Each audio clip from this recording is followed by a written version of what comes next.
हमारे निर्गमन के सफर में फिर से स्वागत है। आज हम मूसा की कहानी के एक महत्वपूर्ण हिस्से में गहराई से उतरेंगे जो हमें एक अहम सत्य सिखाता है। जब परमेश्वर हमें किसी मिशन के लिए बुलाते हैं तो वे अक्सर हमारे पूरे परिवार को हमारे साथ बुलाते हैं।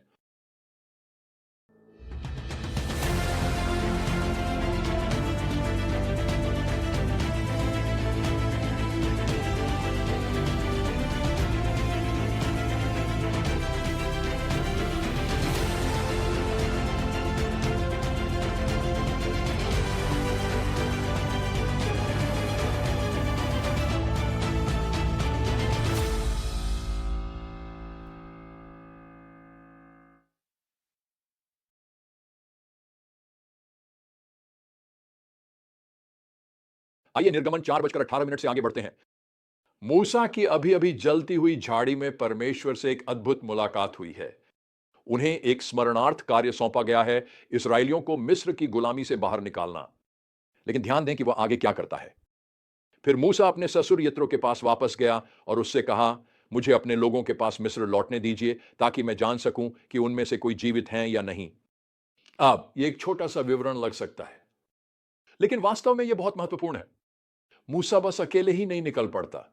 वह अपने ससुर के पास जाता है, स्थिति समझाता है और उनकी स्वीकृति प्राप्त करता है। फिर वह अपनी पत्नी और बेटों को इस बेहद खतरनाक मिशन पर अपने साथ ले जाता है। अब यह बात मेरे दिल के बहुत ही करीब है, क्योंकि मुझे कुछ बहुत ही खतरनाक स्थानों में सेवा करने के लिए बुलाया गया था। कुछ भले लोगों ने एक बार मुझसे कहा था कि अपने परिवार को साथ लाना गैर जिम्मेदाराना है, यह उनके प्रति अपमानजनक भी हो सकता है। मैं जानता था कि परमेश्वर ने मुझे बुलाया है, उसी ने मुझे मेरा परिवार दिया है। मेरा मानना था कि हमारे विश्वास की यात्रा का एक हिस्सा मेरे परिवार के साथ उस पर भरोसा करना था। और जानते हैं क्या, अब मेरे दोनों बच्चे बड़े हो चुके हैं और उनके अपने परिवार हैं, और उन्होंने मुझसे कहा है कि उन मिशनों का हिस्सा बनना उनके लिए सबसे बेहतरीन अनुभवों में से एक था। यह हमेशा आसान नहीं था, लेकिन इससे उन्होंने परमेश्वर पर गहरा भरोसा करना सीखा। अब इसे स्पष्ट कर लें, परमेश्वर हमेशा परिवारों को जड़ें से उखाड़ कर कहीं और नहीं भेजते, लेकिन हमारे परिवारों को किसी भी रूप में अपने मिशन में शामिल करने के लिए बुलाते हैं। क्योंकि बात यह है कि असल में राष्ट्र परिवारों से बनते हैं। यदि हम ईश्वरीय राष्ट्र चाहते हैं तो हमें ईश्वरीय परिवारों की आवश्यकता है। परमेश्वर ने शुरू से ही परिवार को अपनी योजना के केंद्र में स्थापित किया, ताकि दुनिया को ऐसे लोगों से भर सके जो उन्हें जानते हैं और उससे प्रेम करते हैं और जो उसके साथ चलते हैं। जब मूसा मिस्र लौटने को निकलता है तो परमेश्वर उसे चेताते हैं, जब तुम मिस्र लौटो तो सुनिश्चित करना कि तुम फिरौन के सामने वे सभी चमत्कार दिखाओ जिन्हें करने की शक्ति मैंने तुम्हें दी है। लेकिन मैं उसके हृदय को कठोर कर दूंगा, वह लोगों को जाने न दे। निर्गमन 4:21। यह एक कठिन आयत है। इसका क्या अर्थ है कि परमेश्वर फिरौन के हृदय को कठोर कर देंगे? खैर, यह हमें याद दिलाता है कि जब हम परमेश्वर के बुलावे का पालन करते हैं तो हमें बाधाओं की उम्मीद होनी चाहिए। परमेश्वर मूसा से यह वादा नहीं कर रहे कि उसका मार्ग आसान होगा। वह उसे एक युद्ध के लिए तैयार कर रहे हैं। लेकिन ध्यान दें, परमेश्वर मूसा को इस युद्ध के लिए सुसज्जित करते हैं।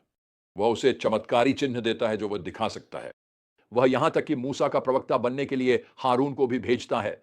परमेश्वर हमें कभी भी किसी कार्य के लिए नहीं बुलाते जब तक कि उसे पूरा करने के लिए हमें आवश्यक साधन न दिए जाएं। जब मूसा और हारून अंततः फिरौन का सामना करते हैं तो हम परमेश्वर के अधिकार और मानव अधिकार के बीच टकराव को देखते हैं। फिरौन की प्रतिक्रिया उद्दंड होती है। यहोवा कौन है कि मैं उसकी आज्ञा मानूं और इसराइल को जाने दूं? मैं यहोवा को नहीं जानता और मैं इसराइल को जाने नहीं दूंगा। ओह, निर्गमन 5:2। फिरौन न केवल इनकार करता है बल्कि वह इजरायलियों पर अत्याचार को और बढ़ा देता है। यह मूसा के मिशन की हतोत्साहित करने वाली और निराशाजनक शुरुआत थी। लेकिन यह हमें एक महत्वपूर्ण बात सिखाता है। परमेश्वर की आज्ञा का पालन करने से हमेशा तुरंत सफलता या आराम नहीं मिलता। कई बार चीजें बेहतर होने से पहले और भी खराब लग सकती हैं। तो हम इस खंड से क्या सीख सकते हैं? जब परमेश्वर आपको बुलाते हैं तो विचार करें कि आपका सारा परिवार उस मिशन का हिस्सा कैसे बन सकता है।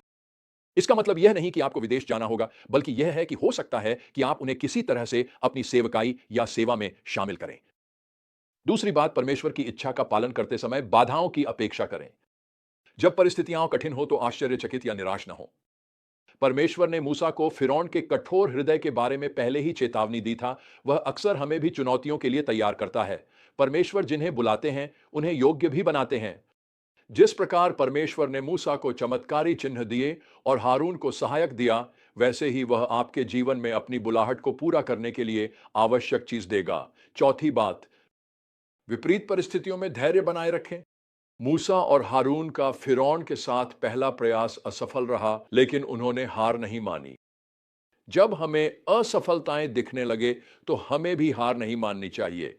याद रखें कि सांसारिक संघर्षों के पीछे अक्सर एक आध्यात्मिक युद्ध होता है। फिरौन की अवज्ञा केवल राजनीतिक नहीं थी, बल्कि यह सच्चे परमेश्वर और मिस्र के झूठे देवताओं के बीच का टकराव भी था। निर्गमन की कहानी में आगे बढ़ते हुए हम देखते हैं कि कैसे परमेश्वर मूसा और उसके परिवार के माध्यम से अद्भुत कार्यों को करता है। और याद रखें, वही परमेश्वर जिसने मूसा को बुलाया और उसे योग्य बनाया, वह आज भी बुला रहा है और आपको और आपके परिवार को योग्य बना रहा है। मैं आपसे पूछता हूं, किस मिशन के लिए परमेश्वर ने आपको बुलाया है और वह आपके परिवार को इसका हिस्सा बनने के लिए कैसे बुला रहा है? विश्वास के साथ आगे बढ़ने से न डरें, भले ही यह जोखिम भरा लगे। अपने जीवन और उन लोगों के जीवन के लिए परमेश्वर पर भरोसा रखें जिन्हें उसने आपको सौंपा है। हो सकता है कि आप उस अद्भुत यात्रा से चकित रह जाएं जो उसने आपके लिए तैयार की है।